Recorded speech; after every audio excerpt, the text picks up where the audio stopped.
There was a man dwelt by a churchyard.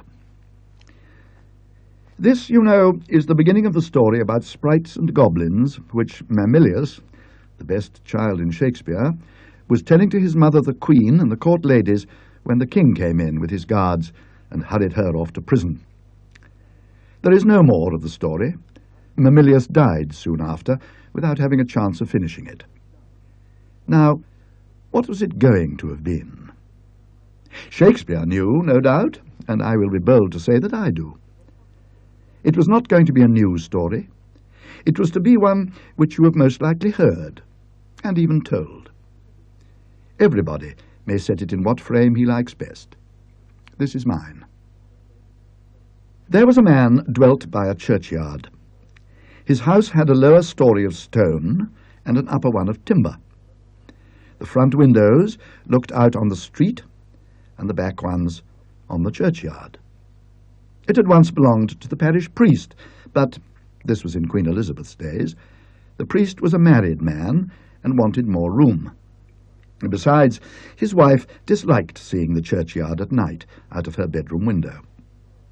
She said she saw, but never mind what she said. Anyhow, she gave her husband no peace till he agreed to move into a larger house in the village street, and the old one was taken by John Poole, who was a widower and lived there alone.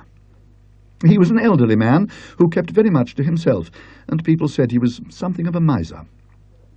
It was very likely true. He was morbid in other ways, certainly. In those days, it was common to bury people at night, and by torchlight, and it was noticed that whenever a funeral was toward, John Poole was always at his window, either on the ground floor or upstairs, according as he could get the better view from one or the other. There came a night when an old woman was to be buried. She was fairly well-to-do, but she was not liked in the place. The usual thing was said of her, that she was no Christian, and that on such nights as Midsummer Eve and All Hallows she was not to be found in her house. She was red-eyed and dreadful to look at, and no beggar ever knocked at her door. Yet when she died, she left a purse of money to the church. There was no storm on the night of her burial. It was fair and calm. But there was some difficulty about getting bearers and men to carry the torches, in spite of the fact that she had left larger fees than common for such as did that work.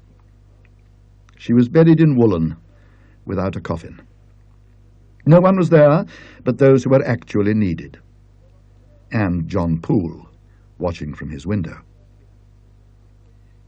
Just before the grave was filled in, the parson stooped down and cast something upon the body, something that clinked, and in a low voice he said words that sounded like, "Thy money perish with thee."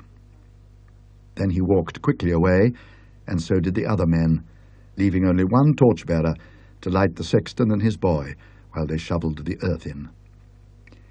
They made no very neat job of it, and next day, which was a Sunday, the churchgoers were rather sharp with the sexton, saying it was the untidiest grave in the yard, and indeed, when he came to look at it himself, he thought it was worse than he had left it. Meanwhile, John Poole went about with a curious air, half exulting, as it were, and half nervous.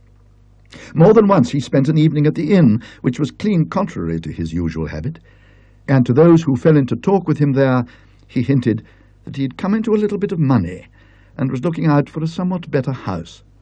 "Well, I don't wonder," said the smith one night. "I shouldn't care for that place of yours. I should be fancying things all night." The landlord asked him what sort of things. "Well, maybe somebody climbing up to the chamber window or the like of that," said the smith. "I don't know. Old Mother Wilkins that was buried a week ago today, eh?" "Come, I think you might consider of a person's feelings," said the landlord. "It ain't so pleasant for Master Poole, is it now?" "Master Poole don't mind," said the smith. "He's been there long enough to know. I only says it wouldn't be my choice. What with the passing bell and the torches when there's a burial and all them graves laying so quiet when there's no one about, only they say there's lights. Don't you never see no lights, Master Poole?" "No, I don't never see no lights," said Master Poole sulkily, and called for another drink, and went home late. That night, as he lay in his bed upstairs, a moaning wind began to play about the house, and he could not go to sleep. He got up and crossed the room to a little cupboard in the wall. He took out of it something that clinked and put it in the breast of his bedgown. Then he went to the window and looked out into the churchyard. Have you ever seen an old brass in a church with a figure of a person in a shroud? It is bunched together at the top of the head in a curious way. Something like that was sticking up out of the earth in a spot of the churchyard which John Poole knew very well. He darted into his bed and lay there very still indeed. Presently, something made a faint rattling at the casement. With a dreadful reluctance, John Poole turned his eyes that way. Alas, between him and the moonlight was the black outline of the curious, bunched head. Then there was a figure in the room. Dry earth rattled on the floor. A low, cracked voice said, "Where is it?" And steps went hither and thither, faltering steps, as of one walking with difficulty. It could be seen now and again, peering into corners, stooping to look under chairs. Finally it could be heard fumbling at the doors of the cupboard in the wall, throwing them open. There was a scratching of long nails on the empty shelves. The figure whipped round, stood for an instant at the side of the bed, raised its arms, and with a hoarse scream of, "You've got it!" At this point, His Royal Highness Prince Mamillius, who would, I think, have made the story a good deal shorter than this, flung himself with a loud yell upon the youngest of the court ladies present, who responded with an equally piercing cry. He was instantly seized upon by Her Majesty Queen Hermione, who, repressing an inclination to laugh, shook and slapped him very severely. Much flushed, and rather inclined to cry, he was about to be sent to bed.